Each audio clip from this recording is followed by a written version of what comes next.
안녕하세요. 오늘도 사연살롱을 찾아주셔서 감사합니다. 사연 보내는 저는 40대 중반을 향해 접어들고 있는 여성이에요. 제가 가진 직업 특성상 몹쓸 짓을 저지른 사람들을 아주 많이 만나고는 하죠. 그 몹쓸 짓들의 대부분의 원인은 결국 돈 때문이더라고요. 돈에 혹하는 사람들이 나쁜 것인지, 원래 나쁜 사람이기에 돈에 혹하는 것인지 참 알다가도 모를 세상이랄까요. 저의 생애에도 그런 일을 저지른 사람이 옆에 하나 있었어요. 제가 30대 중반이던 시절의 이야기예요. 꿈을 이루기 위해 국가고시를 준비하던 저는 오랜 시간 연애를 이어왔던 남자친구의 열정적인 프로포즈를 받아 결혼을 하게 되었어요. 시댁은 어느 지방의 유서 깊은 종갓집이었고 남편은 종가의 계승자인 종손이었어요. 저는 종부, 그러니까 종갓집의 맏며느리가 되는 셈이었고요. 제가 종갓집으로 시집을 간다는 사실이 전해지자 제 주변에서는 참 걱정들이 많았어요. 요즘 세상에 종갓집 며느리가 웬 말이냐. 종갓집에 시집가면 매일같이 수십 개씩이나 되는 장독대를 닫고 김장만 해도 거의 공장 수준에 달마다 서너 번씩 제사도 치러야 하지 않느냐. 공부만 해왔던 내가 가부장적인 시집살이를 감당할 수 있겠느냐. 그런 걱정들이었죠. 주변 지인들 모두를 걱정으로 떠들썩하게 만들었던 종갓집 특유의 가부장적인 시집살이. 솔직히 걱정되지 않았다면 그건 거짓말이에요. 저 또한 살짝 우려했어요. 시집살이에 치여 국가고시를 위한 공부가 뒷전으로 밀려나지는 않을까. 그게 걱정이었어요. 하지만 막상 시집을 오고 보니 드라마나 영화에서 비추어졌던 구태의연한 종갓집과는 완전하게 다른 분위기더라고요. 신혼여행에서 돌아온 제가 시댁에 신혼방을 차려 들어가던 첫날, 저를 불러다 앉혀놓고 했던 시부모님의 이야기만으로도 느낌이 딱 왔어요. 국가고시를 준비하고 있다지? 네, 어머님, 이번 시험은 꼭 합격하고 싶어요. 곧 있으면 김장철이고 김장철 지나서 음력 정월에는 장도 담가야 해. 아, 네. 우리 집이 종갓집이니만큼 김장이니 장이니 필요한 양도 많거니와 그 밖에 일도 무척 많아. 자잘한 제사만 해도 달에 두세 번은 꼭 있고. 어머님, 저에게는 이번 시험이 정말 중요한 일이어서요. 그럼 당연히 공부에 매진해야지. 네? 얘도 참, 우리 그렇게 구태의연한 집안 아니란다. 종가 대소사는 거의 업체에 맡겨서 처리하는 편이야. 김장에 각종 장들에 제사 음식들까지 업체가 다 담당하고 우리는 제사에 참석하거나 자잘한 집안일 정도 거들면 돼. 그래도 되나요? 종갓집이잖아요. 문중어른들 눈치도 있을 텐데. 문중회의에서 결정된 사안이라면 안심이 좀 되겠니? 그렇다면 다행이지만 조금 뜻밖이네요. 세상이 바뀌었으니 그에 맞춰서 종갓집도 발전해야 한다는 것이 문중 어른들의 뜻이야. 네 시아버지 생각도 마찬가지고. 그러니 넌 아무 걱정 말고 다음 시험 준비에 최선을 다하렴. 공부하다 어렵거나 도움 필요한 일 있으면 편하게 부탁하고. 네, 그렇게 할게요. 감사합니다, 어머님. 저희 시댁은 그런 종갓집이 아니라 세상의 변화에 맞춰 발전해 나가고 있는 새 시대의 종갓집이었어요. 특히나 시아버지를 포함한 문중의 어른들이 아주 많이 깨어있는 분들이더라고요. 덕분에 저는 걱정과는 달리 큰 시집살이는 전혀 겪지 않으면서도 국가고시 공부에 매진할 수 있었죠. 물론 사람이 5 이상 모이면 그중 하나는 꼭 또라이가 섞여 있다는 격언처럼 저희 시댁 생활에도 난관은 있었어요. 그 난관은 바로 작은 동서였어요. 학렬로 따지자면 제가 큰 며느리이니 작은 동서는 손 아랫사람 되었지만 저에게는 세상살이와 결혼생활 모두 선배인 격이었어요. 저보다 나이도 많고 시집도 먼저 왔거든요. 작은 동서는 문중 어른들의 애지중지하는 사랑을 온몸으로 받고 있었어요.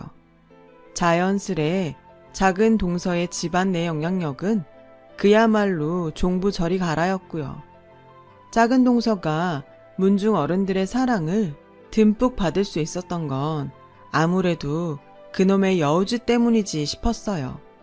문중 어른들 앞에서는 생글생글 참하고 정직한 며느리인 척, 저와 단 둘이 있을 때는 숨겨두었던 이빨을 드러내며 견제와 기싸움을 걸어댔거든요. 특히나 제가 준비하고 있던 국가고시를 못마땅하게 여기는 티를 아주 팍팍 내더라고요. 저기요 형님, 시험 그거 정말 꼭 봐야 되나? 그게 무슨 소리예요? 아니 그렇잖아요. 그게 어디 뭐 개나 소나 붙는 쉬운 시험도 아니고. 쉽든 어렵든 꿈이잖아요. 뜻하는 바가 있어서 도전하는 거기도 하고요. 뜻하는 바는 무슨? 뭐 얼마나 대단한 사람이라고. 동서는 제가 공부하는 게 자꾸 못마땅한 모양인데 뭐가 그렇게 싫은데요. 아닌 말로 공부한답시고 동서한테 피해준 것도 없잖아요. 아 몰라. 난 괜히 그냥 좀 별로네. 무슨 말이 맨날 그냥이에요. 이유 없이 좋고 싫은 게 어딨다고요. 아이씨 꼬치꼬치 짜증나게 진짜. 지금 그거 혼잣말 아니죠? 당연히 들으라고 하는 소리지 그럼. 피차 성인이고 그래도 한 가족인데 막말은 좀 그렇지 않나요? 어른들 없을 때 은근히 반말 섞는 것도 솔직히 불쾌하고요. 뭐래? 가족이고 싶으면 내 말이나 똑똑히 들으셔. 시험이고 나발이고 잘난 척 앵간히 하라고 앵간히. 수 틀리면 집안에서 쫓아낼 수가 있으니까는. 저는 그런 작은 동서가 늘 의문스러웠어요. 제가 무슨 피해를 끼친 것도 아니고 매일 얼굴 보고 사는 처지에 싸워봤자 피차 좋을 거 하나 없지 않나요? 그런데도 자꾸만 저를 견제하는 걸 보아하니 무슨 꿍꿍이가 있기는 있겠구나 싶은 의심만 늘어갈 수밖에요. 작은 동서가 걸어오는 그 기싸움은 한동안 계속되었고 날이 갈수록 치열해졌어요. 급기야는 문중회의에서 결정되었던 대로 집안 대소사를 외주 업체에 맡겨 처리해왔던 것을 집안 며느리들이 직접 해야 옳지 않겠냐면서 시부모님을 부추기기 시작하더라고요. 속셈이야 뻔했죠 뭐. 대소사를 며느리들에게 가져온 다음에 일이란 일은 저에게 모조리 떠넘기려는 수작이라는 거. 아니 시어머니의 집안 어른들도 안 시키는 시집살이를 자기가 뭐라고 시키려 드는지 참. 그동안 작은 동서와 똑같이 맞받아치면 똑같이 저급한 사람이 될 것 같다는 생각에 그래 어딜 가나 또라이 하나는 있는 법이니까 하면서 넘겨왔던 저는 더 이상 참을 수 없었어요. 그래서 작은 동서에게 맞서 보았죠. 정 그렇게 시집살이가 시키고 싶으면 문중회의 안건으로 올리던가요. 집안 대소사들 며느리가 직접 하는 걸로 다시 돌려놓자고. 점잖은 시부모님 들볶는 것보다 그쪽이 빠르지 않겠어요? 지금 제대로 싸워보자는 거지 이거? 싸운다기보다는 어른들 의견을 들어보자는 거잖아요. 왜요? 문중회의에 올리면 안 될 만한 문제라도 있어요? 갑자기 왜 이런데? 어디 한번 내가 말해볼까요? 업체에 맡겼던 일들 전부 저한테 떠넘길 생각이라는 거. 그렇게 일 다 떠넘겨서 국가고시 포기하게 유도하려는 거. 틀렸으면 반박하던가요. 아 뭐래 진짜. 지금 손윗사람이라고 유세 떠는 건가? 손윗사람이면 증거도 없이 손 아랫사람 막 몰아붙이고 그래도 돼? 작은 동서가 그렇게 말하는 순간 저는 보았어요. 제 앞에서는 단 한 번도 기죽는 법 없던 작은 동서의 눈빛이 흔들리는 걸요.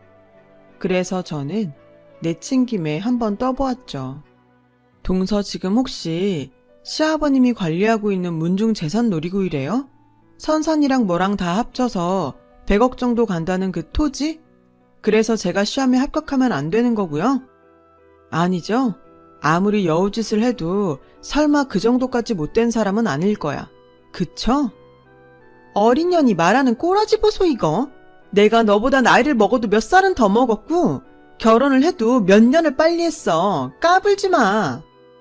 아무래도 제가 작은 동서의 정곡을 찔렀지 싶었어요. 시아버님 명의로 관리되고 있던 문중 재산을 노리기 위해 저를 집안에서 쫓아내려는 수작이 분명했어요. 그러나 당시 저는 큰 걱정은 하지 않았어요. 작은 동서에 가짜는 수작질에 놀아날 만큼 시아버님은 어리석은 분이 아니었거든요. 되려 세상 이치에 밝고 무척 현명한 분이었죠. 비록 명의는 시아버님의 것으로 되어 있었지만 문중 어른들도 든든하게 버티고 있었고요.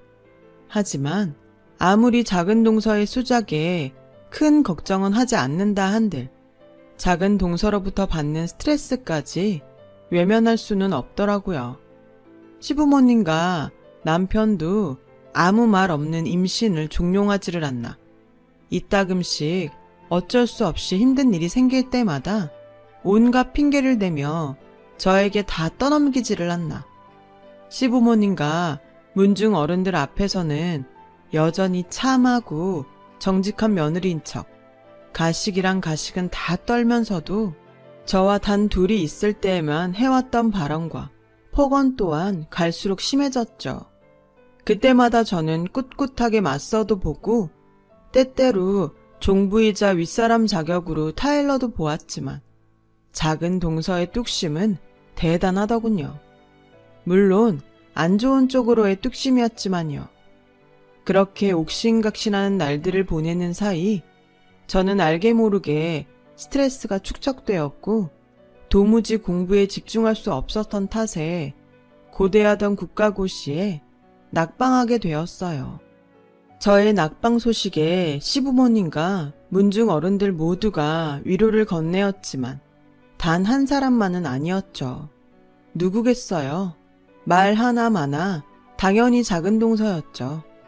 제가 시험에 낙방하던 날 작은 동서가 저를 슬쩍 좋은 소고기집으로 불러내더군요.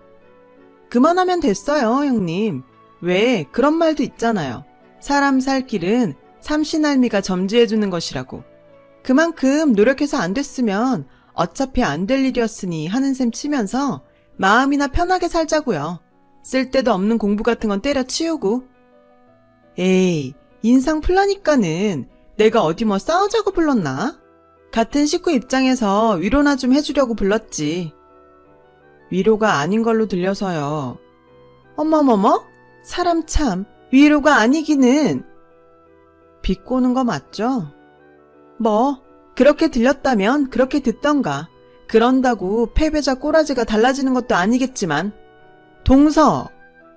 그래서 내가 얘기했잖아. 그쪽 뭐 그렇게 대단한 사람 아니라고. 시험 합격하면 어쩔래요? 내가 가만히 내버려 둘 것 같아? 내가 동서한테 질 것 같나 보죠? 결과가 말해주고 있잖아. 패배자. 되도 않는 꿈이나 꾸고 앉아있다가 가랑이 찢어져 버린 우리 큰 며느님 불쌍해서 어쩌지? 거지 적선이라도 좀 해드릴까? 됐다. 내가 너 같은 거랑 무슨 말을 더 섞겠냐? 이게 어디서 반말을? 왜? 나는 반말 좀 하면 안 되냐? 꼬우면 너부터 말 올려 하던가.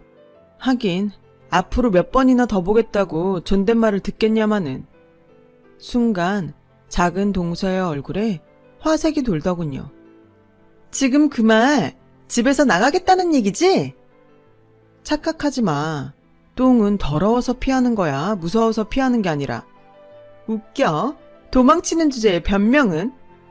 좋을 대로 생각하고 마지막 경고니까 똑똑히 기억하면서 살아. 난 다른 사람이 그 똥 안 밟도록 치워버리는 스타일이야. 어디가? 고깃값은 내고 가야지.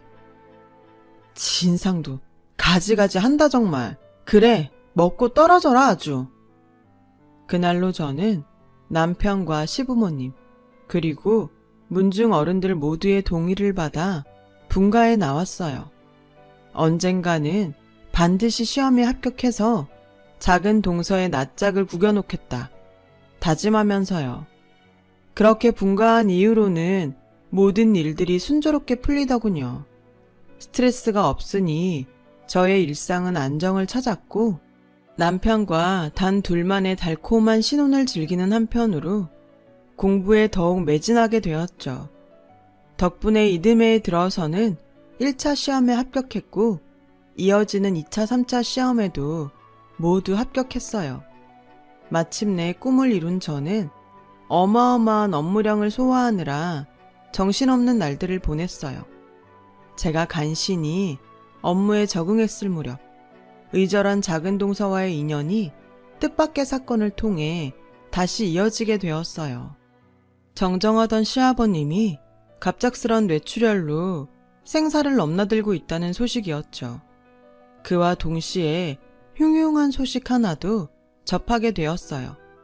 문중의 누군가가 가문의 토지를 투기꾼들에게 불법 매각하려 든다는 소식이었어요. 문중 어르신 중 한 분이 눈치를 채셨던 모양인데 섣부르게 건드렸다가 오히려 해가 될까 싶어 저에게 의논하러 오셨더라고요. 아니나 다를까 그 누군가는 바로 작은 동서더라고요. 시아버님의 뇌출혈로 인해 문중 어른들이 혼란스러워진 틈을 타서 다시 작은 동서가 기어코 문중 재산을 빼돌리려 들었던 거예요. 하지만 한시가 급했던 시아버님이 계셨기 때문에 그것부터 신경 써야 했죠. 젊을 적 의료계에 몸담았던 친정 부모님의 인맥을 수소문한 끝에 국내 최고의 의사를 통해 시아버님의 뇌출혈 수술부터 성공적으로 마쳤어요. 그리고 시아버님의 수술이 성공적으로 마치던 바로 그날 밤, 작은 동서가 훔쳐낸 시아버님의 인감도장과 땅 문서를 통해 투기꾼들에게 문중의 토지를 팔아치우려는 순간 문중 어른들과 함께 제가 들이닥쳤어요. 제 얼굴을 확인한 작은 동서의 얼굴은 하얗게 질리더라고요. 얘기했죠? 시험 꼭 붙을 거라고. 그리고 난 다른 사람이 똥 밟지 않도록 치워버리는 스타일이라고. 제가 그토록 치열하게 준비했던 국가고시가 바로 사법고시였습니다. 저는 검사가 되었고요. 왜 그러고 있어요? 그렇게 꼬장꼬장하던 양반이. 입이 있으면 소감 한마디라도 해봐요 어디. 아직 상황 파악이 덜 된 모양인데 좋아요. 순서대로 차근차근 밟아 나가죠. 김희정 씨, 지금부터 하는 말은 법정에서 불리하게 작용할 수 있고 변호사를 선임할 수 있으며 묵비권을 행사할 수 있습니다. 체포 및 진술 과정에서 폭력과 억압 등 불리한 처사를 겪게 되었을 경우 법률에 따라 보호받을 수도 있고요. 아시겠죠? 작은 동서는 그제야 정신이 번쩍 들었는지 형님, 시험 합격했다는 얘기는 들어서 알고 있었어요. 축하한다는 말도 못 전했네. 이해해요. 피차 축하 인사 같은 거 주고받을 사이는 아니니까. 너무 그렇게 딱 자르지 말고요. 네? 지금 이게 어떻게 된 상황이냐면 그러니까 설마 그것도 모르면서 여기 왔을까 봐서요. 내가? 아무래도 그렇겠죠? 그래도 잠깐 설명을 드리자면 조심해요. 지금부터 하는 말은 법정에서 불리하게 쓸 수 있다니까? 잘못했어요. 내가 돈에 눈이 멀었어요. 이런 생각으로 시집 왔던 건 아닌데 거머쥘 수 있는 금액이 워낙에 크다 보니까 자꾸만 욕심이. 그러자 지켜보고 있던 문중 어른들이 작은 동서를 향해 지탄의 말을 쏟아내더군요. 그 지탄의 말을 잠자코 듣는 작은 동서의 표정은 시시각각 무너져 내렸어요. 진작에 이럴 줄 알았습니다. 누군가를 향한 경계가 너무 지나쳐서 의심은 했었지만 사람이 왜 이렇게 차가워졌어 정말. 누구 겁주려는 것도 아니고 나랑 싸웠던 일 때문에 삐져서 이래? 그것까지 포함해서 내가 다 사과하고 잘못했다니까? 응? 이런 일 다시는 없을 거라니까. 한 번만 믿어주라. 사람은 어떤 자리에 있느냐에 따라 달라지죠. 동서가 돈 많은 문중에 시집와서 돈 때문에 미쳐버린 것처럼요.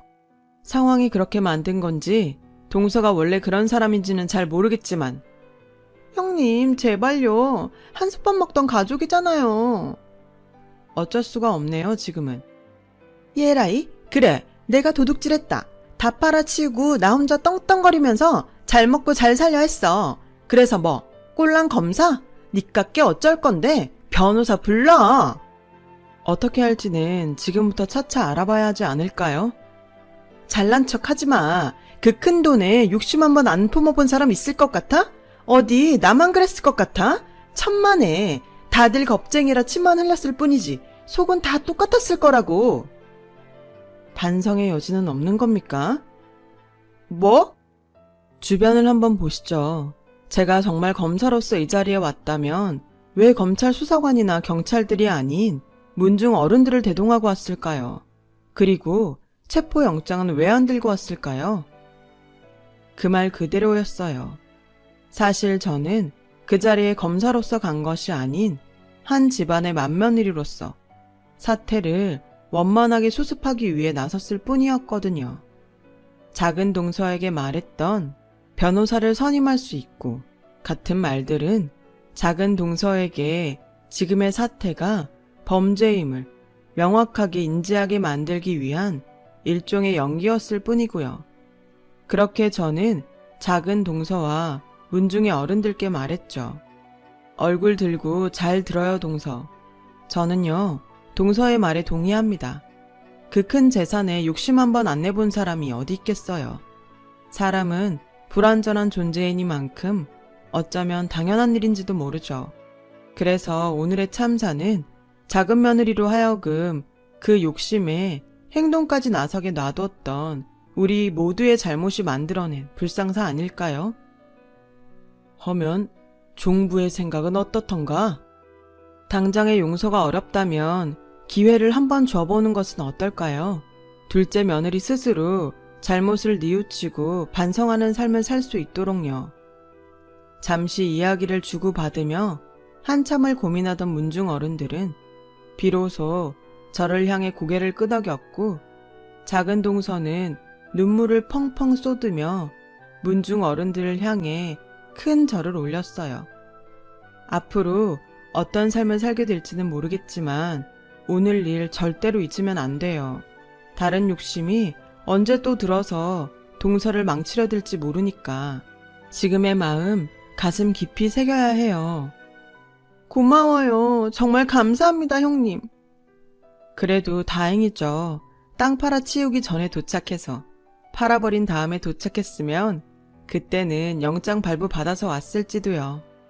작은 동서는 그날의 교훈을 뼈저리게 느낀 모양인지 스스로 이혼 제안을 해왔고 이혼이 결정되던 날 호련히 시댁을 떠나 지금껏 근처에 얼씬조차 하지 않고 있어요. 제가 해줄 수 있는 일은 작은 동서가 어디서 어떤 삶을 살든 돈 욕심에 눈이 멀어 같은 잘못을 되풀이하고 있지 않기만을 기원해주는 것 뿐이었죠. 돈 때문에 자신의 삶을 망치지 않길 말이죠. 저는 뇌출혈 수술에서 회복한 시아버님 그리고 문중 어른들 모두의 동의를 받아 시아버님 명의로 되어 있던 문중 토지를 문중 공동 명의로 돌려놓았어요. 인간이 불완전한 존재인 이상 무력에 빠지지 않으리라는 보장이 없고 작은 동서가 그러했던 것처럼 돈 욕심에 부정한 짓을 저지르려는 가족이 나오지 않으리라는 법 또한 없으니까요. 다시 그런 일이 발생한다면 시댁 문중을 잘 지켜나가지 못할 수도 있겠죠. 작은 동서와의 사건을 겪기 전에는 몰랐지만 돈이라는 것은 본래가 사람의 마음을 뒤흔드는 어두운 마력을 가지고 있기에 부정한 돈 욕심에 사로잡힌 인간의 말로는 결국 범죄라는 사실을요. 하지만 돈의 어두운 마력에도 불구하고 우리네 세상에는 정직하고 올바르게 살아가는 사람이 훨씬 많다는 것을 아직 믿습니다. 저는 그 믿음으로 오늘도 달립니다. 제 긴 이야기 들어주셔서 감사합니다. 여러분, 사연 댓글에 응원과 현명한 조언 부탁드려요. 좋아요와 구독은 저에게 큰 힘이 됩니다. 오늘도 좋은 일 가득하세요.